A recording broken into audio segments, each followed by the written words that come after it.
राज्यातील जवळपास 6 जिल्ह्यातील 24 नगर परिषदांमधील निवडणुका पुढे ढकलण्यात आल्या। न्यायालयीन याचिका प्रलंबित असल्यामुळे हा निर्णय घेण्यात आलाय, ज्यामध्ये बारामती, महाबळेश्वर, पुणे, साताऱ्यासह 24 नगरपालिकांचा समावेश आहे। तर सर्व बाजूंचा आणि कायदेशीर सल्ला घेऊनच निवडणुका पुढे ढकलण्यात आल्यात, असं स्पष्टीकरण निवडणूक आयोगाने दिल्याची माहिती सूत्रांनी दिली आहे। शिवाय 24 नगरपालिकांच्या निवडणुका आता 20 डिसेंबरला होणार आहेत।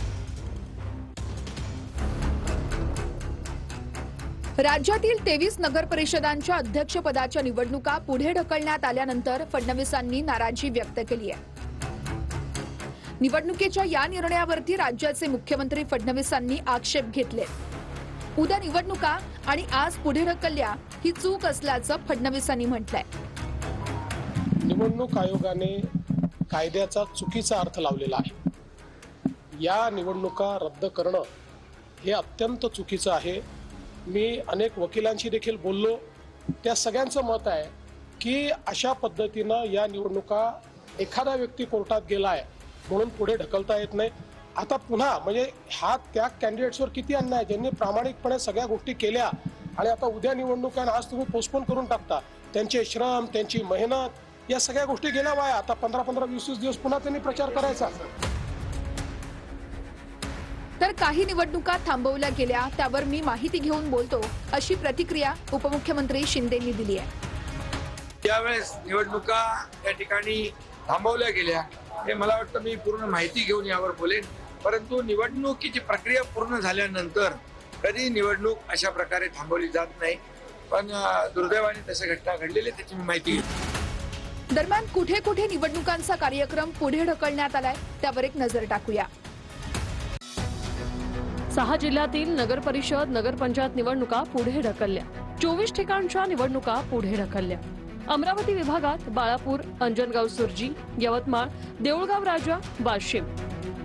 कोकण विभागात अंबरनाथ, छत्रपती संभाजीनगर विभागात फुलंब्री, धर्माबाद, मुखेड, रेणापूर, वसमत। नागपूर विभागात घुगुस, देवळी।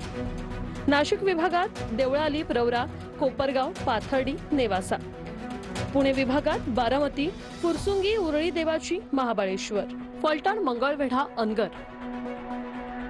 नगरपालिका, नगरपंचायत निवडणुकीचा सावळा गोंधळ। घोषणा 288, बिनविरोध 2, स्थगित 24। उद्या मतदान 262 जागांसाठी। नगरसेवक पदाच्या निवडणुका रद्द।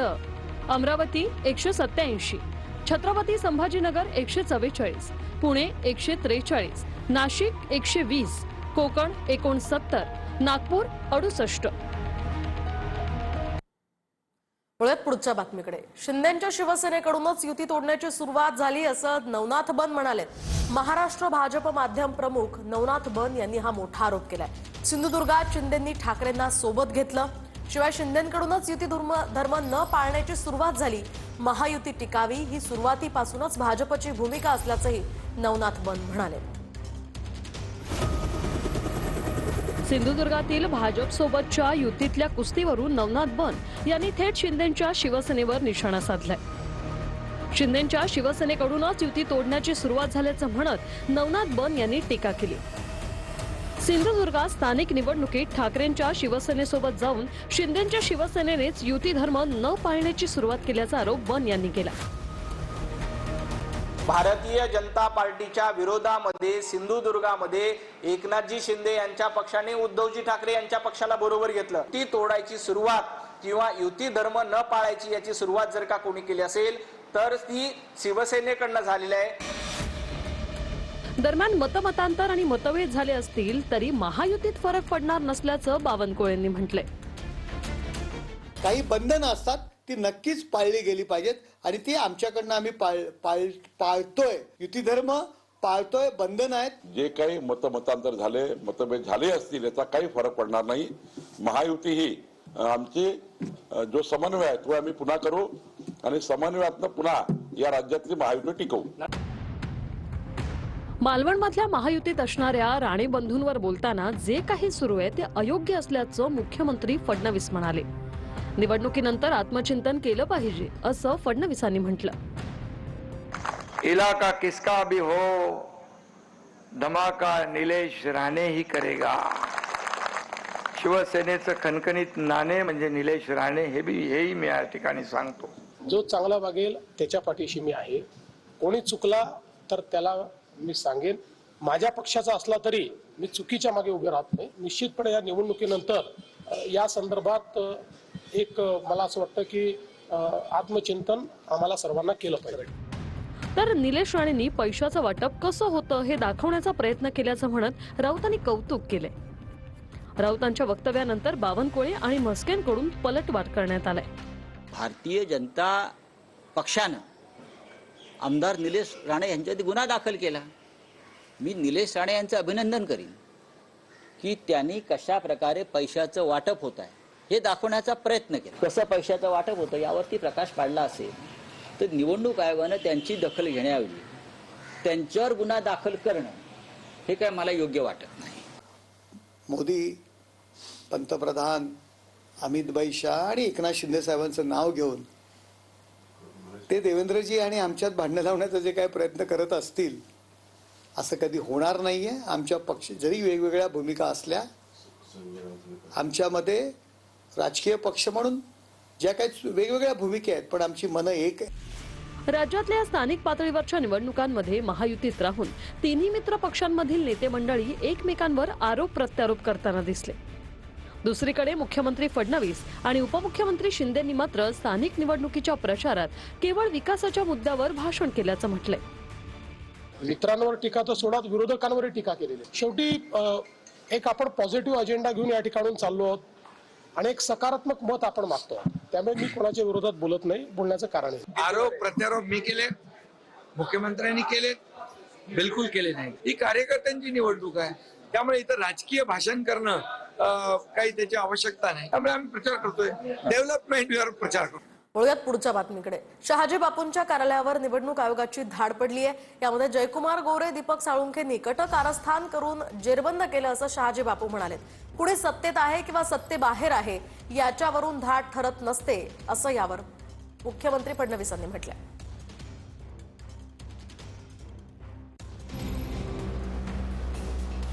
सांगोल्यातल्या शहाजी बापू पाटलांच्या कार्यालयावर निवडणूक आयोगानं धाड टाकली आहे. या धाडीवेळी निवडणूक आयोगानं शहाजी बापूंच्या कार्यालयाची झाडाझडती घेतली.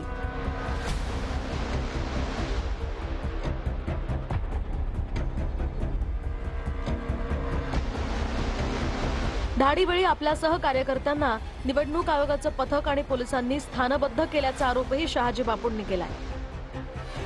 या कारवाईमागे मंत्री जयकुमार गोरे आणि माजी आमदार दीपक साळुंखे पाटील असल्याचा दावा सुद्धा शहाजी बापू पाटलांनी केलाय.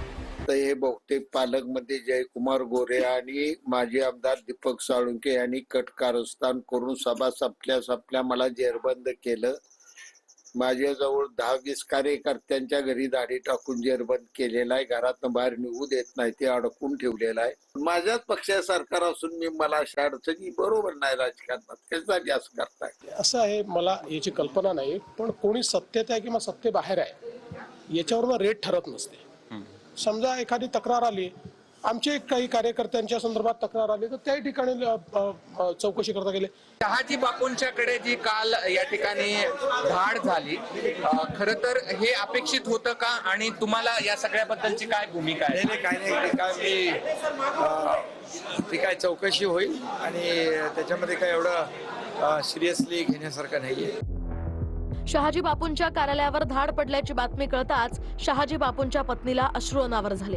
याच वेळी शहाजी बापूंनी फोनवरूनच पत्नीची समजूत काढली. काय नक्की तुमच्या रडत बसू नको. हॅलो, काय जात नाही का? रडू नको. आले ती पोलीस येते जाते, तुला रडाय काय झालं? शांत ग बस. सांगोल्यात फक्त शहाजी बापूंच्याच नव्हे तर आमच्याही कार्यालयावर धाडी पडल्या आहेत असा दावा दीपक आबा साळुंखे पाटील आणि बाबासाहेब देशमुखांनी केलाय. परवाच्या दिवशीचा निकाल झाल्यानंतर कदाचित शहाजी बापूला वेड्याच्या हॉस्पिटलमध्ये दाखल सुद्धा करावं लागेल अशी परिस्थिती बापूची झालेली आहे.